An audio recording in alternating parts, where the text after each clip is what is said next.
नमस्कार किसान भाइयों, स्वागत है आपका आपके अपने पसंदीदा कार्यक्रम कृषि दर्शन में। और आज है सोमवार का दिन। आप सबको पता है कि आज होता है सजीव फोन इन कार्यक्रम। जी हाँ, सीधे संपर्क करके आप हमसे, हमारे एक्सपर्ट से अपने विषय से संबंधित प्रश्न पूछ सकते हैं, समस्याओं के समाधान प्राप्त कर सकते हैं। और आज सजीव फोन इन कार्यक्रम का विषय है रबी फसलों में समन्वित कीट प्रबंधन। और इस विषय पर बातचीत करने के लिए हमारे साथ हैं विशेषज्ञ डॉक्टर योगेश पटेल, जो कीट वैज्ञानिक हैं कृषि विज्ञान केंद्र गंजबासौदा में। क्योंकि कार्यक्रम हमारा जो है सजीव फोन इन कार्यक्रम है, तो हम आपको पहले संपर्क नंबर आपको बता देते हैं। आप बिल्कुल लिख लीजिए, स्क्रीन पर भी हमारे नंबर शो हो रहे हैं, आप इन्हें ध्यान से देख सकते हैं। 0755-266-0049 और टोल फ्री नंबर है हमारा 1800-233-0040। ये नंबर हमारे हैं, आप फ़ोन कर सकते हैं। आपका हम फ़ोन का इंतज़ार कर रहे हैं, आप सभी का। तब तक हम एक्सपर्ट से बात करते हैं। बहुत बहुत स्वागत है सर आपका। नमस्कार। नमस्कार किसान भाइयों। सर, जिस तरह हम देख रहे हैं कि अभी हमारी रबी की फसलें तैयार हो रही हैं, विकसित हो रही हैं, कहीं फूल हैं, कहीं फल हैं, विकसित अवस्थाओं में है। चना, सरसों, गेहूँ और अपनी अरहर है, ये सब लगा हुआ है अभी हमारा। और इसी समय एक बहुत नाजुक समय भी होता है जब कीट जो व्याधियाँ हैं वो बहुत ज़्यादा परेशान करती हैं। और सर, मौसम जिस तरह हम देख रहे हैं बहुत ही ज़्यादा उतार चढ़ाव वाला है। इस समय में हमारे जो रबी की फसल के किसान हैं उनके लिए कैसा असरकारी होगा? बहुत अच्छा प्रश्न किया मैडम आपने जी। देखिए किसान भाइयों, जैसे कि किसान भाइयों का भी ऑब्जर्वेशन होगा या वो भी देख रहे होंगे कि इस बार जैसा मौसम रहा है जी, तो ओवरऑल जो हम लोगों ने देखा है, जो वैज्ञानिकों ने देखा है या जो ऑब्जर्व किया है कि मौसम थोड़ा डिले है मैडम। जी। आपने भी महसूस किया होगा कि सर्दी देर से शुरू हुई। जी, पहले तो इस समय तक निकल जाती थी। दिसंबर में जो जो मौसम सर्दी का था, जहाँ टेम्परेचर कम होना चाहिए था, वो उतना कम नहीं हो रहा था। और दूसरा जो उसके बाद जो सर्दी शुरू हुई है, जो तो लेट हुई है जी। तो इसलिए जो फसलों की अवस्था है वो भी थोड़ी लेट हो रही है इसके हिसाब से। तो किसान भाइयों को विशेष रूप से ध्यान रखना चाहिए कि जो फसलों की अवस्था है वो उस हिसाब से देखें आप कि जो चीज़ें दिसंबर में हो जाती थी अब वो जनवरी में होने की पॉसिबिलिटी है। तो जनवरी में उसे होने की पॉसिबिलिटी, जैसे कि पाला पड़ने की संभावना रहती थी फसलों में। तो अभी जैसा कि आपने जो नेशनल न्यूज हैं उनमें सुना होगा कि वहाँ पर जो कोल्ड वेव चल रही हैं उसके प्रकोप के आने की संभावना इधर भी है। तो अपनी फसलों के पाले के लिए देखें कि कीड़े पतंगे हो, इनके लिए मॉनिटरिंग प्रॉपर करें आप अपने खेत की। देखें कि कोई कीड़े ऐसे दिख तो नहीं रहे जो पहले, क्योंकि किसानों को ऐसा लगता है कि ये संक्रांति के बाद मौसम गर्म होना शुरू होता है, तो सामान्यतः इन पर कीटों के प्रकोप कम होता है। तो ये किसान भाई निश्चित रूप से अपनी फसलों को इस समय देखें और उनका ठीक से ऑब्जर्व करें और अपने खेतों की सघन निरीक्षण करें। बिल्कुल सर, हम देख सकते हैं कि चने की फसल की हम बात करना चाहेंगे कि चने में इल्ली हम देख रहे हैं स्क्रीन में। तो इस तरह इल्ली हमारी जो चने की फसल को बर्बाद करने के लिए बिल्कुल तैयारी पे रहती है। किस तरह हमारे किसान भाई इसका निरीक्षण करें और पहचान करें? बहुत अच्छा प्रश्न किया मैडम आपने। देखिए क्या रहता है मैडम, ये जितने भी कीड़े रहते हैं और जो कीट पतंगे रहते हैं वो किसानों को आसानी से दिखाई नहीं देते हैं। अब जैसे ये जो इल्ली जो अभी स्क्रीन पर दिखाई दे रही थी, ये चने की हेल्यूथिस इल्ली थी। इसकी जो कीड़े होते हैं इसकी 4 अवस्थाएं होती हैं। जैसे अंडा होता है, एक इल्ली होती है, इसके बाद एक पीपल स्टेज होती है और एक पंखी रहती है। जो पंखी रहती है वो इसमें अंडे देने का काम करती है, तो घूम घूम के अंडे देती है। लेकिन खास बात किसान भाई ये है कि ये ऊपर की तरफ अंडे नहीं देती। तो अभी आप अपने खेत में जाएंगे और ऊपर से देखेंगे तो आपको ऐसा इसका अंडा बड़ी मुश्किल से दिखाई देगा ही नहीं, क्योंकि पत्ती की नीचे वाली सतह पर अंडे देते हैं और इसको गोंद जैसे पदार्थ से चिपका देते हैं। इसलिए निरीक्षण करने का जो सही तरीका ये है कि किसान भाइयों को खेत में बैठ के पौधों को उलट पलट कर देखना पड़ेगा। और आपको उलट पलट के देखने पर भी अंडे बहुत छोटे होते हैं। बिल्कुल हमारे किसान भाई बिल्कुल देख सकते हैं। इसका जो एडल्ट दिखाई दे रहा है इस पे, और ये एडल्ट है मैडम, इसका बैक्स कीट है। अब आप देखें इल्ली और बैक्स में कितना अंतर है, बहुत बड़ी है। आप समझ ही नहीं सकते कि ये वही वाला जो इल्ली जो खा रही होती है फसलों को। तो इसलिए किसानों को ये देखना बहुत जरूरी है। और किसान भाई देखें अपने खेतों पर जाके, इसके अंडा दे रहे हैं तो इसकी प्रकोप की संभावना बनती है कि आगे आने वाले दिनों में इल्ली का खेत में प्रकोप होगा। इसलिए अंडे को बड़ी आसानी से नियंत्रित कर सकते हैं। क्योंकि आप भी समझ रहे हैं किसान भाइयों, अंडा मूव नहीं करता, एक जगह से दूसरी जगह अपने आप नहीं जाता, जबकि इल्ली जाती है, पंखी तोड़ती है। जी, तो कोशिश करें कि शुरुआती दौर में ही देखें, लेकिन इसके लिए जरूरी है कि आप उसको ठीक से देखें, आप उसका निरीक्षण करें कि आपके खेत में इसका प्रकोप है कि हमारे किसान भाई देख सकते हैं स्क्रीन में कि अंडे का जो एक दिख रहा है, अंडा दिख रहा है। बिल्कुल, तो इस तरह अगर शुरुआत में उसका नियंत्रण कर लिया जाए तो कीट व्याधि से हमारे किसान भाई अपनी फसलों को बचा सकते हैं। हम बात करना चाहेंगे, आपने चने की इल्ली के बारे में बताया है, तो अगर चने की इल्ली दिखती है हमारे किसान भाइयों को तो वो किस तरह नियंत्रण कैसे कर सकते हैं, कौन कौन से उपाय हैं उसके लिए? बिल्कुल, देखिए 2 तरीके हैं किसान भाइयों। एक तो कीड़े का प्रकोप जो आपके खेतों में दिखाई देता है तो उसके पहले आप नियंत्रण के क्या उपाय कर सकते हैं, और दूसरा उपाय होते हैं कि कीट नियंत्रण के जब खेत में उसका प्रकोप दिखाई दे रहा हो। तो इसमें 2 तरह के उपाय कर सकते हैं। अब पूरे उपाय की बजाय मैं ये बताना पसंद करूंगा इस समय किसान क्या कर सकते हैं। जी बिल्कुल बताएं। इस समय सबसे महत्वपूर्ण समय है किसान भाइयों, तो मैं पहले ही बोला कि इस बार जो लेट हुई है फसल और जो जिस तरह मौसम की अवस्थाएं रही हैं, जिससे फसलों की अवस्थाएं थोड़ी आगे की ओर खिसकी है, तो उसमें कीट की आने की संभावना बनती है। तो इसके लिए निरीक्षण करना बहुत जरूरी है। तो मैंने आपको पहले ही बताया कि निरीक्षण करना बड़ा मुश्किल होता है, क्योंकि एक तो कीड़े के अंडे बहुत छोटे होते हैं और दूसरा पत्तियों के नीचे की तरफ रहते हैं, तो बहुत आसानी से दिखाई नहीं देते। इसके निरीक्षण के लिए आपको तकनीकी तरह से करना पड़ता है। तो इसका एक बहुत अच्छा तरीका है कि इस समय किसान भाई फेरोमोन ट्रैप को लगाएं अपने। बिल्कुल, फेरोमोन ट्रैप, जैसे कि आप लोग जानते ही होंगे, किसान देख रहे होंगे आप लोग, ये फेरोमोन ट्रैप है। इसमें क्या होता है, ऊपर की तरफ देखे किसान भाई देख रहे हैं, जो प्लास्टिक का एक वो लगा हुआ, नीचे थैली सी लगी हुई है। इसमें कीड़े की गंध रहती है, तो कीड़ा इसमें उड़ के अपने आप आके और उसमें फंस जाता है और उसके नीचे चला जाता है। अब किसान भाइयों को ऐसा लग सकता है कि एक अपन ने पंखी पकड़ भी ली तो क्या बहुत बड़ा काम किया, लेकिन आप ये समझ लें कि एक पंखी मैडम 500 अंडे देती है।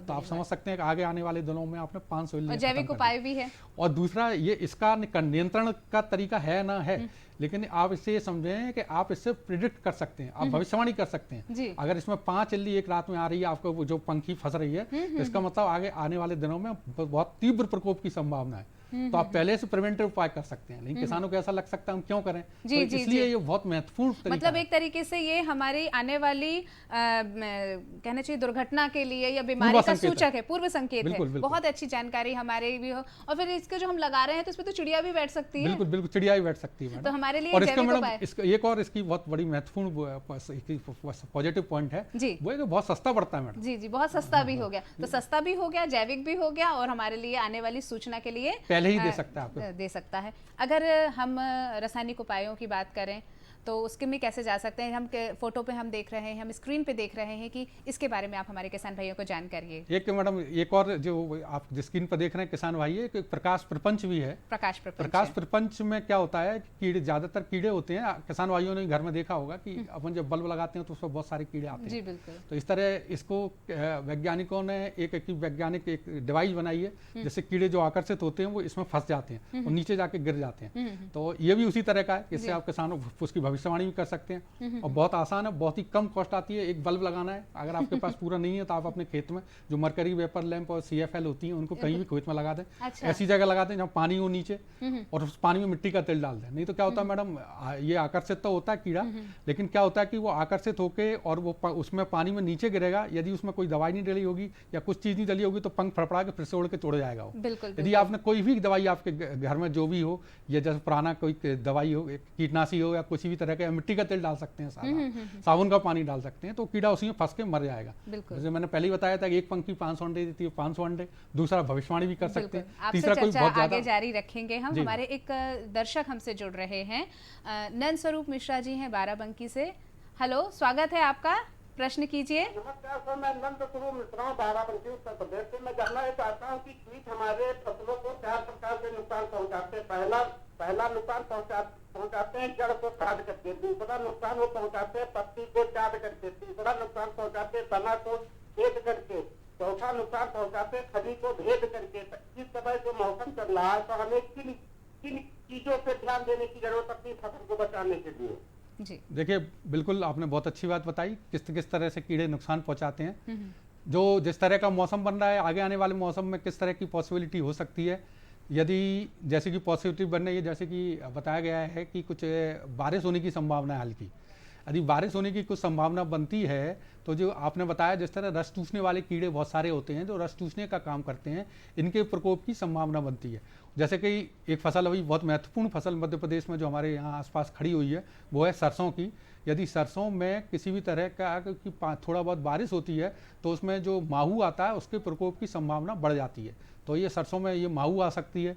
गेहूं में भी इस तरह के बहुत सारे रस चूसने वाले कीड़ों का प्रकोप होता है। यदि इस तरह की होती है तो गेहूं में बीमारियों का प्रकोप बढ़ेगा और रस चूसने वाले कीड़ों का प्रकोप बढ़ेगा।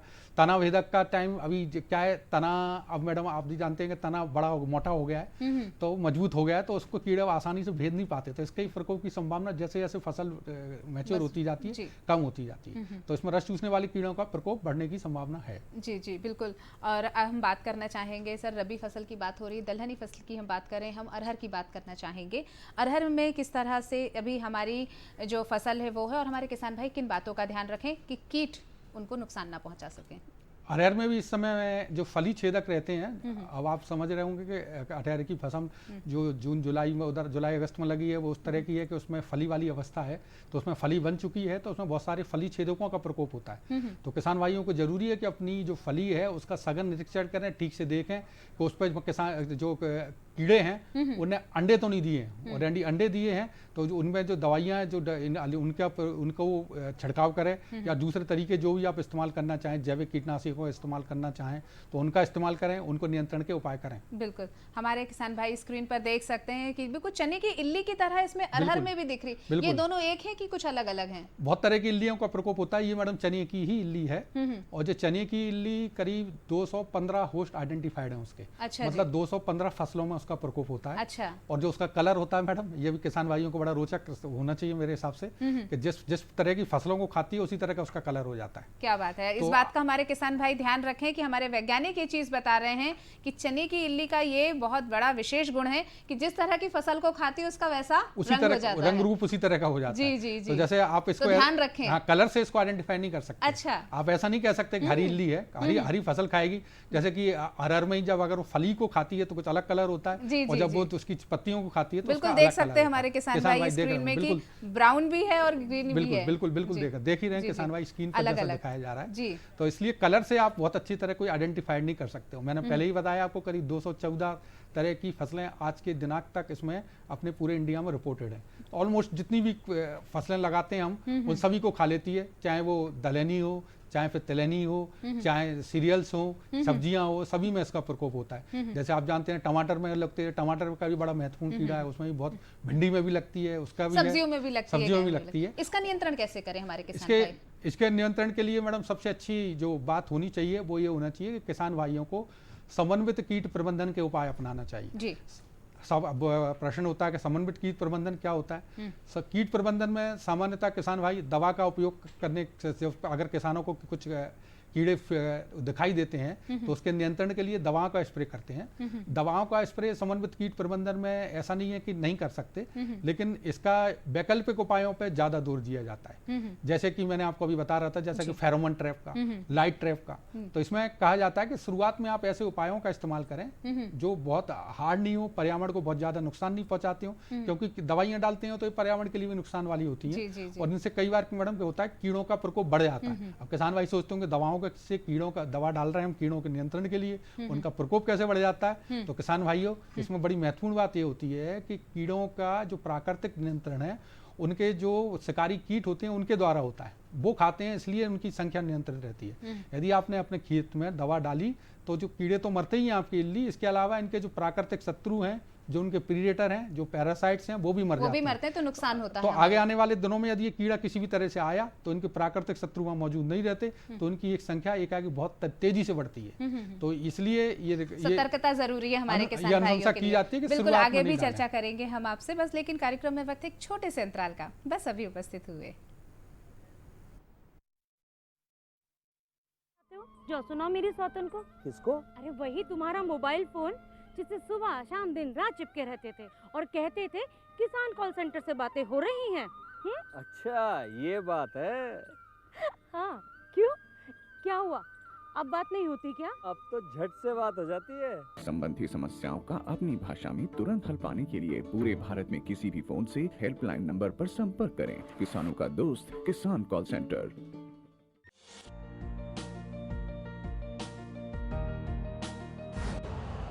यूरिया का स्वदेशी उत्पादन 70 लाख टन बढ़ाने के लिए 6 उर्वरक संयंत्रों का उद्धार किया जा रहा है।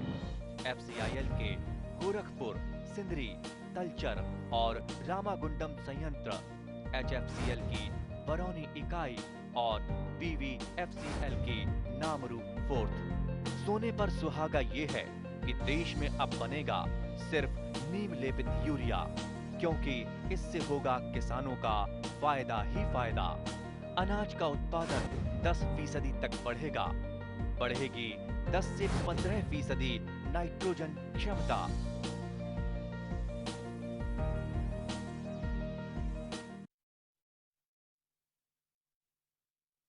अंतराल के बाद आपका फिर से स्वागत है कृषि दर्शन के आपके सजीव फोन इन कार्यक्रम में। और आपको हम एक बार नंबर फिर बता देते हैं 0755-266-0049 और टोल फ्री नंबर है 1800-233-0040। इन नंबरों पर आप बात कर सकते हैं। और आज का हमारा जो सजीव फोन इन कार्यक्रम का विषय है वो है रबी फसलों में समन्वित कीट प्रबंधन। सर, हम बात करना चाहेंगे कि रबी फसलों में गेहूँ एक प्रमुख फसल है। गेहूँ का बहुत बड़ा रकबा होता है, अर्ध सिंचित होती है, सिंचित होती है हमारे यहाँ पर कृषि की गेहूं की। तो क्या अलग अलग तरह की फसल में अलग अलग तरह के कीट होते हैं क्या? बहुत महत्वपूर्ण कुछ प्रश्न है मैडम जी। सबसे पहली बात तो मध्य प्रदेश की गेहूं एक प्रमुख फसल है जी। और 3 साल से जो कृषि कर्मण अवार्ड मध्य प्रदेश को मिल रहा है इस गेहूं के के कारण ही मिल जी, रहा है। बिल्कुल बिल्कुल। और ये एक ऐसी फसल है जिसमें लगातार किसान भाइयों को बहुत फायदेमंद रही है और बहुत उत्पादन बढ़ रहा है। जी। गेहूं जैसा कि आपने बताया कि 2-3 तरह का होता है। गेहूं में बोनी के समय अनुसार 2-3 तरह का होता है। एक की बोनी अक्टूबर में हो जाती है, एक की टाइमली बोइंग इसकी नवंबर में हो जाती है, एक की दिसंबर में भी बोनी होती है। तो ये अलग अलग तरह से गेहूं की बोनी होती है। तो इनमें अलग अलग तरह के कीटों का प्रकोप होता है। जैसे कि जो मध्य प्रदेश में जिस कीड़े का सबसे ज़्यादा इस समय जो फोकस हो रहा है या जो करना चाहिए, ध्यान देना चाहिए किसान भाइयों को, जो लगातार जिसका प्रकोप बढ़ रहा है वो है जड़ माहू। जी। जड़ माहू एक जैसा कि नाम से स्पष्ट हो रहा हो, जड़ माहू ज्यादातर किसान भाई हमारे माहू से परिचित हैं। सरसों में माहू का बहुत प्रकोप होता है और दूसरी फसलों में भी ज्यादातर में जो रस चूसने वाले कीड़े हैं उसमें माहू एक प्रमुख कीड़ा है। लेकिन इसमें जो खास बात है कि ये जड़ में लगता है गेहूं में। तो इसका शुरुआती जो गेहूं रहता है, जो 40-50 दिन तक की जो फसल रहती है, तो उसमें जड़ में इसका प्रकोप होता है। अब आप भी समझ सकते हैं, जब छोटा गेहूं है और उसकी जड़ में माहू लग गया और कीड़े ने उसकी जड़ को किसी तरह सुखा दिया तो पूरा पौधा सूख जाता है। तो किस तरह पहचान करें कि अब ये जड़ माहू लगने वाला है? बहुत अच्छा प्रश्न है मैडम। देखिए, सबसे इसमें जो मोटी बात पकड़ने की है, वो किसानों भाइयों को समझने की है, वो है कि इसका फसल में बोनी के 40-50 दिन तक ही प्रकोप होता है। तो जब आपकी फसल यदि इस अवस्था में है तभी आप इसका निरीक्षण करें, क्योंकि इसके बाद उसकी देख सकते हैं हमारे किसान भाई देख सकते हैं कि किस तरह जड़ माहू का कीड़े दिखाई दे रहे हैं। किसान भाई देख रहे हैं, जड़ें दिखाई दे रही हैं, इस पे काली काली माहू दिखाई दे रही है बैठी हुई। तो इसको 2 तरह से आप देख सकते हैं। एक तो आप पौधा उखाड़ें, उस पर इस तरह की माहू बैठी हुई दिखाई देगी जो सामने अपने स्क्रीन पर चल रहा है। इसके अलावा इसके आसपास की जहाँ मिट्टी होती है, जो जड़ के आसपास की, उसमें किसान भाई देखें और देखेंगे तो इस तरह की ये माहू उसमें दिखाई देगी। तो इसके प्रकोप की आप ऐसे पहचान कर सकते हैं। ऊपर से इसका प्रकोप बहुत ज्यादा समझ में नहीं आएगा, आपको पौधा सूखता हुआ दिखाई तो देगा, लेकिन वो किस तरह कारण सूख रहा है इसका समझ में नहीं आएगा। तो इसके लिए देखना जरूरी है। जो स्क्रीन पर चल रहा है इस समय, जैसा देख रहे हैं, माहू दिख रही है छोटी, ये रस चूसती है कि जड़ों का, जिसके कारण पूरा पौधा सूख जाता है। खेतों में इसका लक्षण जो खड़े खेत में दिखेगा, ऊपर से आप देखेंगे तो वो दिखाई देगा कि किसान लोग बोलते हैं चांद निकल आई। चांद निकलने से नीचे हरे खेत में बीच में सूखे सूखे दिखाई देता है। अच्छा। तो उनको लगता है कि चांद वो निकलना उनका अपना टर्म है उसके लिए। अच्छा। वो इस्तेमाल करते हैं कि सूख रही है फसल बीच में। लेकिन इस तरह के लक्षण बहुत सारे कारणों से होता है। तो सबसे अच्छा उपाय तो ये कि आप जड़ को उखाड़ के देखें, क्योंकि अगर इसमें प्रकोप होगा तो बड़ी आसानी से उखड़ जाएगा और ये कीड़े दिखाई देंगे जो अपनी स्क्रीन पर चल रहा है। बिल्कुल प्रैक्टिकल भी करते चलें, बिल्कुल वास्तविक प्रयोग हमारे किसान भाई इस बात के लिए करें कि खेत में जाएं, निरीक्षण करें और फसल को उखाड़ कर देखें। बिल्कुल। और उसको झरा के देख लें। जो फसल सूख रही है उसको उखाड़ के देखें। उस जो फसल हरी फसल को उखाड़ने की जरूरत नहीं है, लेकिन सूखी अगर आपको लग रहा है कि ये पौधा मुरझाया हुआ है, सूखा हुआ है, तो पीला पौधा देखे तो उसको हम, आपने तो ये सारे लक्षण बता दिए। तो अगर जड़ माहू के अगर रोग के लक्षण दिख रहे हैं तो हमारे किसान भाई उसको नियंत्रण कैसे कर सकते हैं, इसके बारे में बताएं। देखिए, एक तो जो सबसे अच्छा तरीका इसका, अगर एक जड़ माहू का प्रकोप आ गया है तो इसमें दवाई डालना होता है मैडम। तो इसमें जो दवा है वो इमिडाक्लोप्रिड दवा आप डाल सकते हैं। तो इमिडाक्लोप्रिड जो दवा है उसका स्प्रे करें, लेकिन इसमें जो खास बात दवा डालने का तरीका है क्या रहता है कि दवा किसान भाई पौधे पे ऊपर की तरफ डालते हैं और जड़ नीचे की तरफ होता है, तो कई बार नीचे दवा पहुंचती नहीं है जी। तो इसके लिए किसान भाइयों को ये चाहिए कि दवा का सही तरह से उपयोग करें। अब सही तरह से उपयोग कैसे करें? सही तरह से उपयोग ऐसे करें कि आप जहाँ से पानी दे रहे हैं, जैसे कि अगर आप जो वैसी जो विधि है जिसमें खेत में बहाव के द्वारा पानी दिया जाता है, तो उसमें कहीं ऐसी व्यवस्था करें कि वहां से दवाई एक एक बूंद उस बहाव के थ्रू खेत में आती रहे। अच्छा। तो वो नीचे जाएगी तो जड़ में दवा पहुंचेगी उसके साथ। दूसरा, रेत में मिला के, जहाँ मैंने पहले ही बताया कि पूरे खेत में इसका प्रकोप नहीं होता है, कुछ चांद दिखाई देती है, चांद से मतलब कुछ पर्टिकुलर स्पॉट में इसका ज्यादा इन्फेस्टेशन होता है, तो वहां रेत में दवा मिलाएं और इस रेत दवा मिला के अब जो उनके पौधों की जड़ों के आसपास डाल दें और फिर उसमें पानी लगा दें। ठीक ठीक तो इससे ठीक, ठीक। दवा नीचे पहुंच जाती है। तो मतलब जड़ में रोग है तो जड़ में जड़ उपाय में दवा करें। दवा जी जी, पहुंचाते ऊपर हैं। ऊपर ना डालें उस बिल्कुल, चीज को। बिल्कुल, बिल्कुल, आपने ये बहुत अच्छी बात हमारे जड़ माहू के कीट के प्रबंधन के लिए बताई। अभी इस समय फौजी कीट जो है वो बहुत ज्यादा प्रकोपित कर रहा है हमारी गेहूं की फसलों में, ये किस तरह नुकसान पहुंचाता है, इसके बारे में बताएं। इस समय जो गेहूं में जो इस बार जो इस तरह की जैसी मौसमी अवस्थाएं और जो अवस्थाएं बनी हुई हैं, इसमें पूरे क्षेत्र के जो भोपाल के आसपास का क्षेत्र और मध्य प्रदेश में इसका प्रकोप देखा जा रहा है। फौजी कीट है। फौजी कीट इसको इसलिए बोलते हैं मैडम, ये ग्रुप में खाता है, मतलब समूहों में खाता है। एक अकेला 2 4 5 इल्ली होंगी या कभी कभी बहुत ज्यादा इल्लियां होती हैं, ये पत्तियों को खाती हैं। 2-3 बातें इनके खाने की विशेष रहती हैं। एक तो पहली बात ग्रुपों में खाती हैं, और दूसरी बात ये है कि ये रात के समय खाती हैं। अच्छा। तो किसान भाई दिन के समय देखते हैं तो दिखती नहीं है, लेकिन दूसरे दिन जाके देखते हैं खेतों में तो पत्तियां खाई हुई सी दिखाई देती जी हैं। जी जी। और पत्तियां खाते हैं तो उसको प्रकोप के कारण पत्तियां खाई जाएंगी तो उसमें उत्पादन गिरने की संभावना बनती तो है। हमारे किसान भाई इस बात का ध्यान रखें कि कुछ कीट ऐसे भी होते हैं जो दिन में दिखाई नहीं देते हैं और वो रात में ही जाते हैं। क्या डॉक्टर साहब ये वाली है क्या उस कीट क्या है इसका? जी जी बिल्कुल, यही है वो। ये इस तरीके से इसी आप तरीके कीट की होती है। जी। इस तरह के आप देखें, इसका मुंह काला होता है आगे की तरफ। इसकी इसमें विशेषता बताइए थोड़ा। ये इसकी जो इल्ली रहती है, इसका जो तो आप मुंह की तरफ देखेंगे तो वो काला काला सा अलग आग आपको दिखाई देगा आगे की तरफ का। इससे इसे पहचान सकते हैं। कलर के बारे में मैंने आपको मैडम पहले ही बताया कि इल्लियों के कलर से आप इसलिए नहीं पहचान सकते कि वो जिस तरह की फसलों को खाती हैं उस पर डिपेंड करती हैं। तो ये इसको इल्ली को आसानी से पहचान सकते हैं। ग्रुप में खाती है, 4-5 रात में खाती हुई दिखाई देती है, और रात में खाती हुई दिखाई देती है। रात में भी आपको देखना पड़ेगा। 3 तरह के इनके लक्षण बताए हैं कि दिन में नहीं होता है, रात में इसका मतलब प्रहार होता है, रात में ये हमारे फसलों को नुकसान पहुंचाती हैं। फिर आपने ये चीज़ भी बताया कि जिस कलर की फसल खाती है उस कलर पे वो आ जाती हैं। तो इसके अगर लक्षण दिख रहे हैं तो कैसे कीट प्रबंधन करें किसान भाई? देखिए, इसके लिए दवाओं का स्प्रे है आप वो कर सकते हैं किसान भाई। सबसे पहली बात तो जो समझने की है कि आप इसका फसल का सही से निरीक्षण करें, क्योंकि इसके भी अंडे हैं जो पौधे की पत्तियों के नीचे की सतह पर दिखाई देते हैं। तो इनको पौधे की पत्तियों की नीचे वाली सतह पर दिखाई दे रहे हैं इनके अंडे, तो आप इसको नियंत्रण के उपाय प्रारंभ करें। वैसे तो प्रिवेंटिव उपाय करना चाहिए, लेकिन इसका पहली बार प्रकोप हो रहा है अपने यहाँ, बहुत कम दिखाई देती थी पहले, इस बार इसका प्रकोप कुछ ज़्यादा दिखाई दे रहा है। और जो इसका कारण जो मैं समझ पा रहा हूँ, जो मौसम की जो अवस्थाएं जो परिवर्तित हुई हैं वो इसका कारण, जो मुख्य कारण वो हैं। तो इसके लिए दवा का जो इसको जो स्प्रे है वो किसान भाई कर सकते हैं। जैसे कि एक दवा आती है इमेमेक्टिन बेंजोएट, इमेमेक्टिन बेंजोएट दवा आती है।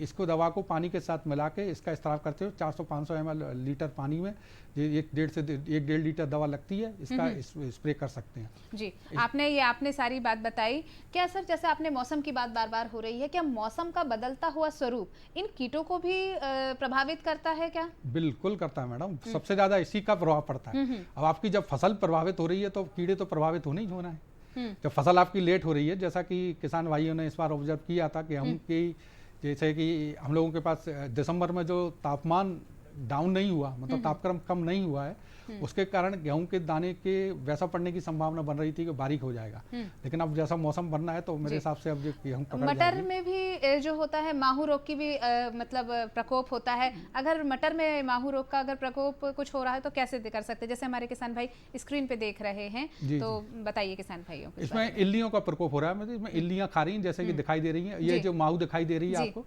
इस तरह का जो माहू का लक्षण होता है, इसी तरह ग्रुप में खाती है बहुत सारे तरह को। ये क्या करती है, हर जगह पौधे पर उसके तने पर, पत्तियों पर, सब जगह ये रस चूसती है। 3 तरह से नुकसान करती है ये जो माहू दिखाई दे रही है। पहली तो ये इससे क्या होगा, जैसे आप लोग सब जानते हैं, किसान भी इतने पढ़े लिखे हैं, प्रकाश संश्लेषण की क्रिया होती है पौधों में। तो इसने अगर इस तरह से कवर कर लिया पत्तियों को तो प्रकाश संश्लेषण की क्रिया नहीं हो पाती है। दूसरा तो प्रकाश संश्लेषण की क्रिया नहीं हो पाएगी तो प्लांट अपना भोजन नहीं बना पाएगा और उसमें जो वृद्धि अवस्था है वो रुक जाती है। दूसरा एक काला फंगस होता है, उसको सूटी मॉल्ड हम लोग बीमारी बोलते हैं, वो इसके कारण डेवलप होती है। तो ये काली पड़ जाती है फसल, काली पड़ जाती है और पूरा सूख जाएगा पौधा, उसके कारण होता है। तो और तीसरा ये बहुत सारे दूसरे उनके वाहक होती है बीमारियों का, ऐसी बीमारियों का भाग होती है, वायरल डिजीजों का, जैसे अपने यहाँ कोरोना फैला था ना, इस तरह इसमें पौधों में भी फैलता है। तो अपने आप एक पौधे से दूसरे पौधे में नहीं जा पाता, लेकिन ये जब उड़ती हैं तो एक पौधा इस पे से आएगा, उसको उड़ के दूसरी ओर जाएंगी तो एक से दूसरे से तीसरे पौधे पे पहुंचेगा, संक्रमण करती है। तो किसान भाइयों के समझने की बड़ी महत्वपूर्ण बात है कि इनको तुरंत नियंत्रण की आवश्यकता होती है। बिल्कुल, तुरंत नियंत्रण की बात की है आपने। हम दीमक की भी बात करना चाहेंगे। दीमक भी एक ऐसा कीट है जो फसलों को जमीन से नुकसान पहुंचाता है। अगर किसान भाई देखें कि दीमक लग रही है उनकी फसलों में तो किस तरह नियंत्रण करें वो? देखिए, दीमक एक ऐसा कीट है जहां पर गेहूं सूखा लिया जाता है, जब सिंचाई नहीं की जाती या 1-2 से 1 आध सिंचाई की जाती है, वहां पर इसका प्रकोप होता है। तो इसमें क्या है कि ये भी जड़ में लगने वाला कीड़ा है, ये भी नीचे से जड़ों को कुतर देता है। ये इसकी और माहूक में ये अंतर है, वो कुतरती नहीं, वो रस चूसती है। अच्छा। और ये कुतरता है, मतलब ये काटता है। अच्छा। तो ये जड़ों को काट ही देगा पूरा। तो जड़ों को काट देगा तो जड़ वो भी नष्ट हो गई, तो पौधा गिर जाएगा, सूख जाएगा। उसका एक बड़ा महत्वपूर्ण लक्षण होता है, यदि आपको इस तरह के पौधे सूखे हुए दिखाई दे रहे हैं और आपने जरा सा हाथ लगाया पौधे से तो भरभरा के पूरा निकल जाएगा बाहर, बड़ी आसानी से निकल जाता है। तो ये बहुत महत्वपूर्ण कीड़ा है, क्योंकि मध्य प्रदेश में अब जो गेहूं का क्षेत्रफल है वो वैसा बढ़ता जा रहा है जिसमें पानी ज्यादा दिया जाता है और 2-3 सिंचाई या 3 सिंचाई कम से कम की जाती हैं। तो जिसका प्रकोप इसलिए कम हो रहा है, लेकिन जो सूखे के गए वहां इनका प्रकोप होता है। जी, कैसे नियंत्रण करें? इसका नियंत्रण करीब जड़ माहू जिस तरह से नियंत्रित करते हैं उसी तरह का कीड़ा है, क्योंकि ये भी जड़ में लगता है और माहू भी जड़ में लगता है। तो इसके द्वारा भी इसमें क्लोरोपाइरीफॉस दवा का आप अगर पानी के साथ, जैसे मैंने बताया था, रेत के साथ या पानी के साथ मिला के जड़ के आसपास के क्षेत्रों में इसका स्प्रे करेंगे तो इसके प्रकोप की संभावना बहुत कम हो जाएगी और इससे जो जड़ माहू है वो नियंत्रित हो जाए। पूरी तरह नियंत्रित करने के लिए आपको जो बोल रही हैं आप, टर्माइट, इसके लिए इसकी बामियों को नष्ट करना बहुत जरूरी होता है, क्योंकि ये वहां से उड़ के आता है। आप अपने पौधे पे इसको नियंत्रित करके पूरे खेत में नियंत्रित नहीं कर सकते, क्योंकि जो दीमक रहती है उसकी बामी अलग रहती है, खेत से बाहर रहती है, कहीं वहां से उड़ के आके वो अंडे देती हैं। इस बात का किसान भाई बहुत ध्यान रखें। हमारे विशेषज्ञ अपने पूरे अनुभव के साथ, जो आप अपने मैदानी स्तर पर निरीक्षण कर रहे हैं, उन स्तरों के में देख के अपने अनुभव के साथ आपको बता रहे हैं कि देखिए कि जो कीट होते हैं, जैसे जड़ माहू का बताया कि वो जड़ में लगती है, लेकिन दीमक जो होती है वो बामी कहीं थोड़ा दूर बनाती है। तो हमें कीट के साथ साथ में उस बामी को भी नष्ट करना है, तब हम उसका नियंत्रण कर पाएंगे। सामूहिक रूप से आप नियंत्रित करने की कोशिश करेंगे तभी करेंगे। क्या हो सकता है कि मेरे खेत में उसका लक्षण दिखाई दे रहा हो लेकिन आपके खेत में बामी हो, तो वहां भी आपको नियंत्रित करना पड़ेगा। बिल्कुल बिल्कुल जी, ऐसे एक एक कीड़े हम देख रहे हैं और इस तरह से हमारी किस फसलें, इसके बारे में कुछ जानकारी हमारे किसान भाई। ये भी एक तरह की माहू है और ये खेतों में प्रकोप हो रहा है और रस जो सफेद मक्खी है उसका प्रकोप दिखाई दे रहा है। तो ये भी एक रस चूसने वाला कीड़ा होता है, ये भी पौधों के रस चूसते हैं। तो ये क्या है, ये माइक्रोस्कोप उसके बड़ा कर दिया गया, मैग्निफिकेशन कर दिया गया है। ये रस चूसने वाले कीड़े हैं। तो इन सबको क्या सब उद्यानिकी फसलों में भी नुकसान करते हैं? बिल्कुल पहुंचते हैं। सभी तरह के कीड़े मैडम सभी तरह की फसलों में लगते हैं। जी जी जी। अब उद्यानिकी फसलें हैं तो आपने कह दिया, लेकिन बहुत उद्यान में तो बहुत सारी तरह की फसल लगती है। तो ये 2 तरह के कीड़े मुख्य तरीके से होते हैं, एक रस चूसने वाले और खाने वाले। तो ये जो सब कीड़े हैं रस चूसने वाले हैं, ज्यादातर फसलों में लगते हैं और अपने पूरे क्षेत्र में इनका प्रकोप बढ़ रहा है, जिसका मुख्य कारण ये है कि किसान भाई नत्रजन वाली खादों का अधिक उपयोग करते हैं, दूसरी खादों का उपयोग कम करते हैं। इसके कारण इनका प्रकोप बढ़ रहा है। तो किसान भाइयों से मेरी एक अनुशंसा रहेगी कि आप जो फर्टिलाइजर दें उसका जो उचित उपयोग करें, बैलेंस फर्टिलाइजर का उपयोग करें। बिल्कुल, आपने बहुत सही जानकारी हमारे किसान भाइयों को दी। आपने अपने बिल्कुल धरातल के अनुभवों को हमारे किसान भाइयों के साथ साझा किया है और इसका लाभ हमारे किसान भाई ज़रूर लेंगे। रबी की फसलों में समन्वित कीट प्रबंधन करेंगे और बहुत अच्छी तरीके से वो अपनी इन फसलों को आगे करेंगे। कीट प्रबंधन की हम बात करें, आपने बहुत अच्छी जानकारी दी कि किस तरह से जो इल्लियाँ हैं, चाहे वो माहू हो, चाहे वो दीमक हो, चाहे फिर वो किसी तरीके के कीड़े हों, बिल्कुल आपने उनकी जानकारी दी। इस जानकारी से उन्हें लाभ होगा। इस कार्यक्रम में आप आए, आपको बहुत बहुत धन्यवाद। कार्यक्रम में आज फिलहाल इतना ही, अब दीजिए अनुमति। नमस्कार। नमस्कार।